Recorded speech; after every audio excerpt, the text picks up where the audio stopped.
another very good day for the Bears. What's your assessment? Yeah, we're grinding away, session by session, race by race. So I mean, and I think just how our team is shaped up in this particular year. You know, we knew we were going to be better today than we were yesterday, just in terms of how the events unfolded. And I think we have some events that kind of come into our wheelhouse a little bit tomorrow as well. So our guys are doing an awesome job, just plugging away at their particular role as they go through it, and it's been a blast with these guys. Can you talk about Josh's 400 IMs? Both of them, they just look awfully controlled. I can't talk about it. The splits say that it's awfully controlled. No. I mean, in all seriousness, I mean that's a long time coming for him. Last year he had a rough year, and just the things that he is continually doing day in, day out. I probably about 2 or 3 weeks ago, I'd said to Yuri, it's like everything we throw at him, he just knocks it out of the park from a training perspective. So it just makes sense that translates over to a racing perspective for him. His fly is probably flowing the easiest for him right now. So taking it out in 48, in his words, not mine, just felt very, very comfortable for him. And he was hoping to be 57 on the breaststroke split, but 29.0, 29.0s, for a 58.0, 58.1 is still pretty solid. Well, he seems to make up ground on that breaststroke. So 57 or 59. He's a pretty good breaststroker. That happens in an IM, yeah?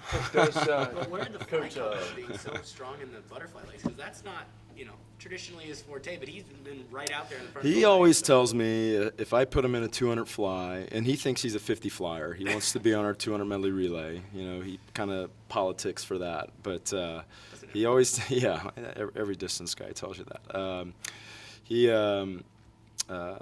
He always tells me his 200 fly is a great event for him if I ever put him in it. But like great IMers, there's a lot of events that are really, really good for him, and I think he kind of hits that mold. Coach Matt Metaxas from Grady Sports. So what do you think Ryan's potential is? Ryan Murphy. Yeah.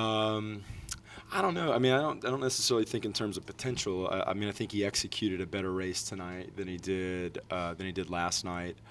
And I think it takes him a race to kind of get warmed up and get moving a little bit. And I thought his 50 back was probably a little bit better than his 100. And I thought his 100 back last night was the better of the 3 swims. Now we just got to get him in a spot to have a really good 200 back in the morning, really solid swim, and then really give himself a shot to have a nice performance in the 200 back. What's that? In what ways has he grown during his swims? Here or just in over the last 3 years? In my experience with him, just maturity, knowing his body, trying different things from a meet perspective, really trying just to work his process and get that fine-tuned is something that he's handled really well. I mean, we've put him in really tough, uncomfortable positions from a training perspective. And certainly just from a meet perspective, sending him out to different places to go race, to gain some different experiences. And I think each time he's done that, he's just kind of come back with some things that he can incorporate into his training on a day-to-day basis. What went behind that decision to send Murphy and Perdue and a bunch of those guys out to swim long course instead of Pac-12 a few weeks ago? We wanted him to race long course, and the Pac-12 championships is a short course yards meet. So, we had to make a choice. And we chose, the pool in Orlando that was set up for 50 meters. But does that? Did you like that joke, Coleman? Yeah. Obviously, your long course is at the forefront of everyone's mind. But does that all kind of go out the window for NCAAs? Just like, okay, this is NCAAs, let's buckle down, let's do it. Well, I don't know. I mean, we just have some priorities that have been established by kind of our Big Four families, by the folks that that just are the tradition of Cal swimming, and this that's been established as being world class, and the world in most every sense competes in a long course pool, and so. We just have to really keep that in mind, and then when we get here, it's time to go fast at this meet, and I think that's true anywhere. I mean, it's if it's a dual meet in October, it's time to go fast at that dual meet. We're not thinking about how this is going to affect NC2As or how it's going to affect Olympic trials or the Olympic Games or whatever it may be. We really kind of hone in on that particular event and get after it. Ryan's 50 back, you said, was a quote unquote pretty good swim. At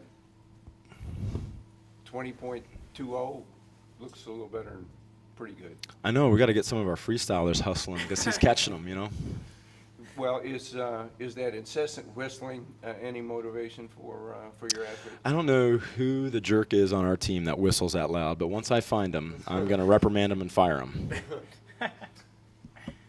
So I feel like a lot of teams at this meet have, and last weekend too, Jack Bowerly talked about it, how a lot of teams don't have a ton of depth and Right. a lot of guys shooting a lot of bullets. Mhm.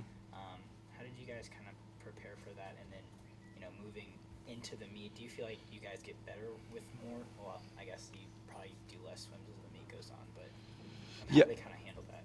Yeah, so we're putting a little bit of event strain on some of our top swimmers on our meet, but some of our top swimmers just aren't great relay swimmers either. But if I look at Ryan Murphy, he is a great relay swimmer because he can go over and do some freestyle. But a lot of our guys are IMers, 200s of stroke guys, and we very well may have a 400 free relay that's all 200 of stroke guys that come down to 100 freestyle. So. It's just the way that our team is built right now. It's just kind of how that's evolved from 2012 to 2016, and we just kind of work our process through that quad and just kind of really narrow it in, and so that's kind of the group that we have right now. I don't think it's something where our top guys are getting a lot of swims under their belt. Andrew Seliskar, by my count, has 5 right now. Josh Pernod, by my count, has 5 right now. He swam his first and last relay for us in the 400 medley relay, so which is pretty cool.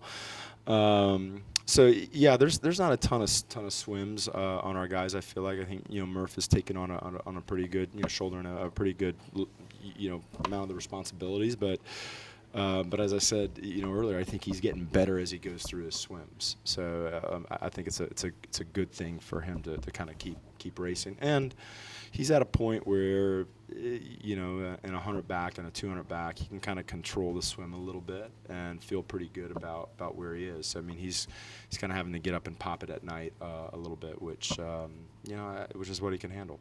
Are you surprised when you see him go below 44 like that? Yeah. Yeah, it's pretty fast. He's beaten some of our 100 freestylers, so that's pretty darn fast. I noticed that Long Gutierrez scratched his first event. What was the thinking behind that? The thinking was get him in the A final of the 100 fly and the 200 free. That backfired. He was in the B final of the 100 fly and the 200 free. So, we made a somewhat risky decision in scratching him that put Justin into a swim off for 16th place. And we just felt, and Justin kind of in the same way, is just getting better as he moves through swims through the course of the meet. So this morning he swam 100 fly and was a little bit off where he needed to be. Swam in our relay and was 20.3 in the morning and came back and was 45.6. And then even tonight was 45.9 in the 100 fly and then was 20.0 in the fly split and our relay. That was a good split for him. So we've got to figure out just to make sure that sometimes our first swims are our best swim, but I don't want the opposite to happen. I don't want our last swim to be bad. So we're kind of in a catch-22 there. So I don't know what to tell you on that. We just want all of them to be good. That decision to have Long pull off the double, which is one obviously you had experience with Tom Shields a few years ago, Yeah. but it obviously backfired after the first year. Didn't try it again. What made you think you had the capability to pull it off? Long wanted to give it a shot.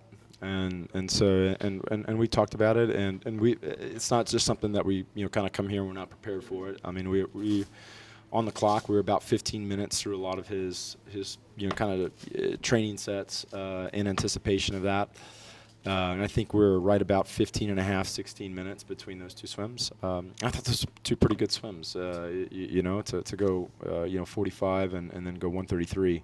In 15 minutes is pretty darn good. So it was a good maturity move for him, and he's grown by leaps and bounds. So we're proud of him. So bit of a grudge match tomorrow, I guess, in the 200 breaststroke. Lacone and Pranov each taking one from the other this week. What does Josh need to do to win that 200 breaststroke tomorrow? Go faster than Will. Anything strategy-wise? Or? Well, I don't know. I mean, I think we get into tomorrow. We kind of see how he's moving through the race, make some adjustments from prelims to finals, and then let it roll. I mean, that third 100 tonight in the 400 IM 58.0 I thought was pretty good in the 400 IM. So we're certainly looking for, and he had a good relay split too in that 400 medley relay. Yeah. So I think that's kind of flowing and on point for him. It feels good. Certainly in the long water 3 weeks ago, he was really solid. So we'll kind of see how he goes with the walls.